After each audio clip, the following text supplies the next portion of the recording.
ओ मौला अज 24 रजब साईं कुर्बान अली सातो साहब जे घर में लखु सलवात थिया न्याज थियो कुर्बान अली सातो साहब जो अजो को खैर अब्दुल कादिर बिलावल सातो साईं जो अजो को खैर पंजी बारगाह में उहद जबल जेडो लिखण कबूल फरमा।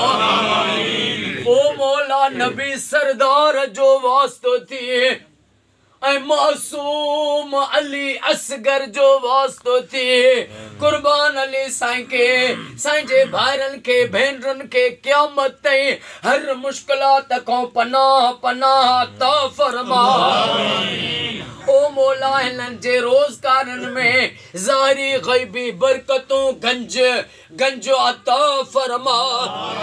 मौला हे घर ऐं घर वारा तुंहिंजे साम्हूं आहिनि हिननि जा क़यामत ताईं सॼण साम्हूं कजां ऐं दुश्मन दूर फरमा।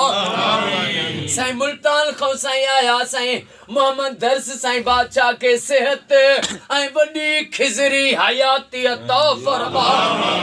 अल्लाह साईं जे बचड़नि के पुटनि न्याणियुनि के पंहिंजे हिफ़्ज़ अमान पनाह अता फरमा।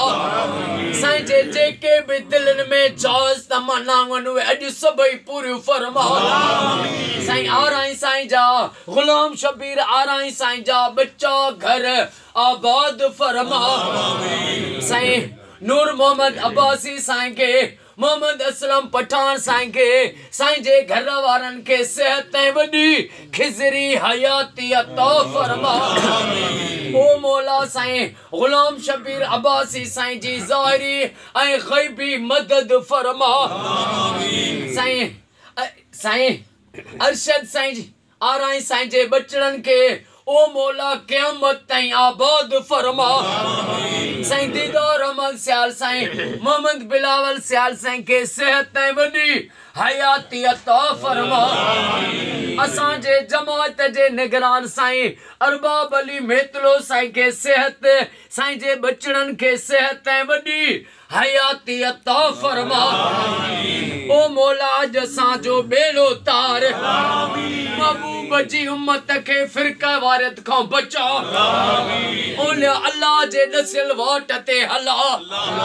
सॼे पाकिस्तान में सऊदी में ईरान में इराक में शाम में फ़लस्तीन में मिस्र में घर घर में लख सलवातूं थियनि इहा दुआ मुंहिंजी क़बूल फरमा।